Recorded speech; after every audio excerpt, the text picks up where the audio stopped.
احمد حسن driver نے D I جی ملک اشرف کے سینے میں 6 کی 6 گولیاں اتار دیں۔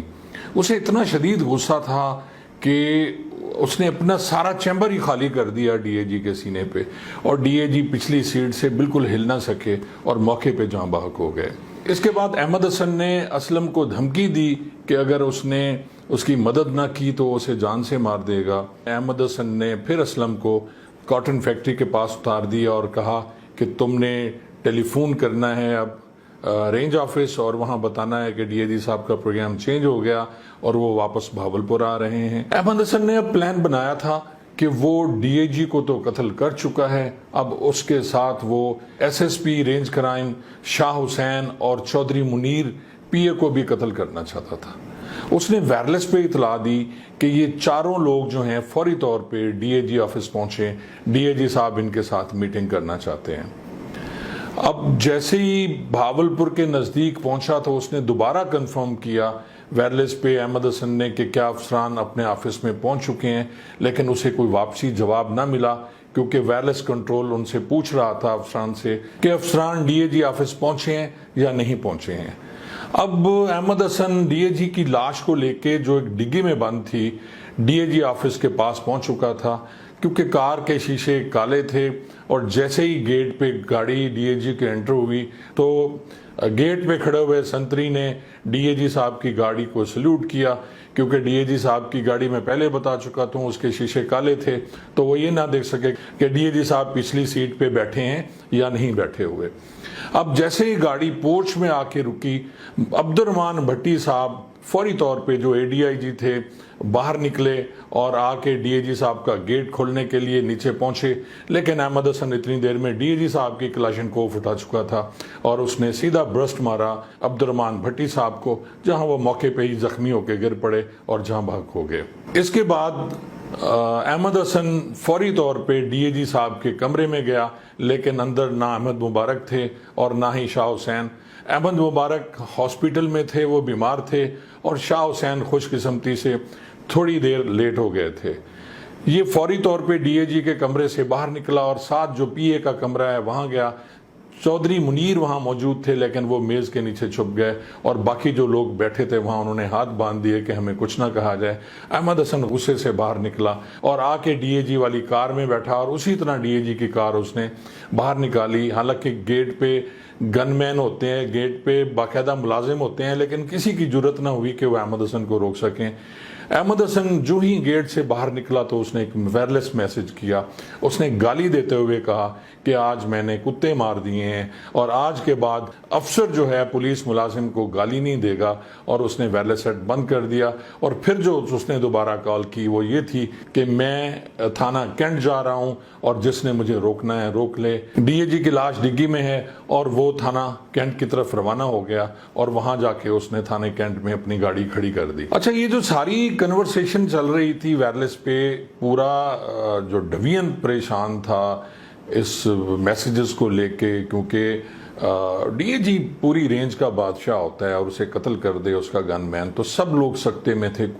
کسی کو کچھ سمجھ نہیں آ رہی تھی کیا ہو رہا تھا۔ لیکن یہ کنورسیشن جو جتنی بھی تھی میں نے بتایا آپ کو، یہ احمد خان بارکزائی اس وقت ایس ایس پی سی آئی اے تھے، وہ بھی سن رہے تھے، اس کے ساتھ اقبال نون جو ڈی ایس پی سٹی تھے وہ بھی سن رہے تھے، اور یہ سارا سننے کے بعد S S P Ahmed Khan Barakzai نے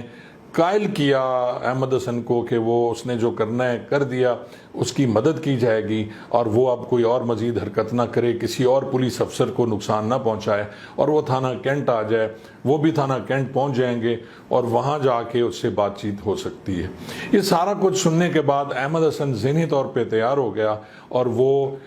ڈی اے جی کی باڈی اور کار کو لے کے تھانہ کینٹ کی طرف روانہ ہو گیا، اور تھوڑی دیر میں تھانہ کینٹ پہنچ گیا۔ تھانہ کینٹ پہنچ کر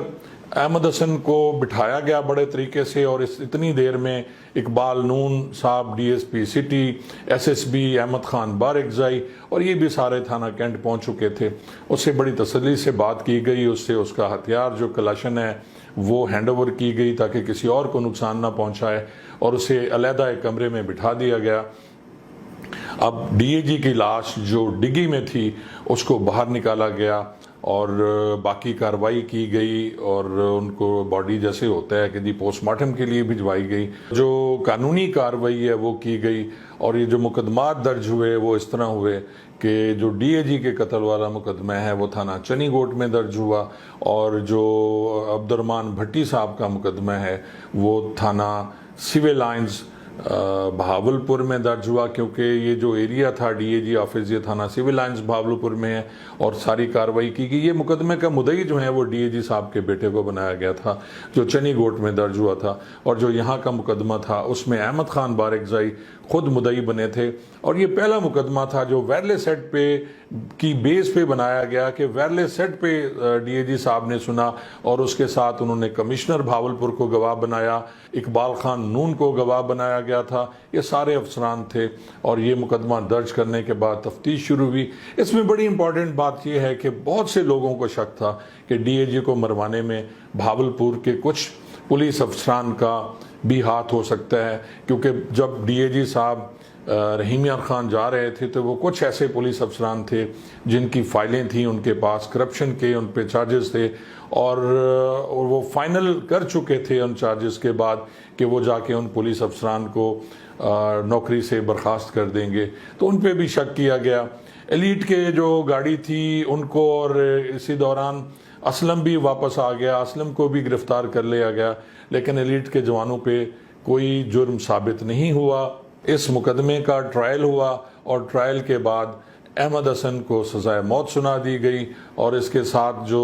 اسلم تھا اسے عمر قید کی سزا دے دی گئی۔ یہ اپنی نوعیت کا پہلا مقدمہ تھا جس میں کوئی چشمدید گواہ نہ تھا، لیکن اس کے بعد بھی اس مقدمے میں سخت سزا دی گئی، اور کیونکہ ملزمان جو تھے وہ اتنے بڑے لوگ نہیں تھے اور نہ ہی ان کے پاس اتنے پیسے تھے، ورنہ شاید وہ اس مقدمے سے بچ جاتے۔ بہت زیادہ پریشر تھا گورنمنٹ کا۔ اے ٹی سی کورٹ جو انسداد دہشت گردی کورٹ بہاولپور، اس کے جج تھے بختیار سیال صاحب، انہوں نے یہ فیصلہ دیا، اور جیسے میں پہلے بتا چکا ہوں کہ احمد حسن کو سزائے موت ہوئی اور اسلم کو عمر قید۔ احمد حسن کی سزا جو ہے اس پہ امپلیمنٹیشن ہو گئی اور اسے لٹکا دیا گیا تختہ دار پہ، اور جو اسلم ہے وہ عمر قید گزارنے کے بعد اب کچھ عرصہ ہوا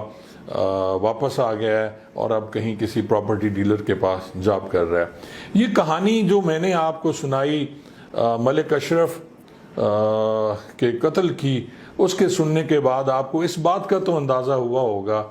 کہ پولیس افسران کو، اپنے ماتحتان کو گالیاں نہیں دینی چاہیے۔ آپ انہیں سزا دیں، آپ انہیں ریٹن سزا دیں، آپ جو کرنا ہے کریں، لیکن جب آپ کسی کی عزت نفس کو مجروح کریں گے، جب آپ کسی کو اتنا ذلیل کر دیں گے کہ وہ بدترین ریئیکشن پہ آمادہ ہو جائے گا، تو پھر اس کا حل یہی نکلتا ہے، اس کا نتیجہ یہی نکلتا ہے جو ملک اشرف مرحوم کے ساتھ ہوا۔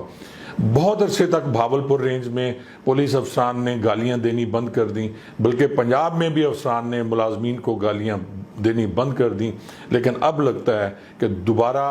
یہ افسران پولیس ملازمین کو گالیاں دے رہے ہیں، تو ہو سکتا ہے کوئی ایسا واقعہ رونما ہو جو ملک اشرف کے قتل سے بھی بدترین ہو۔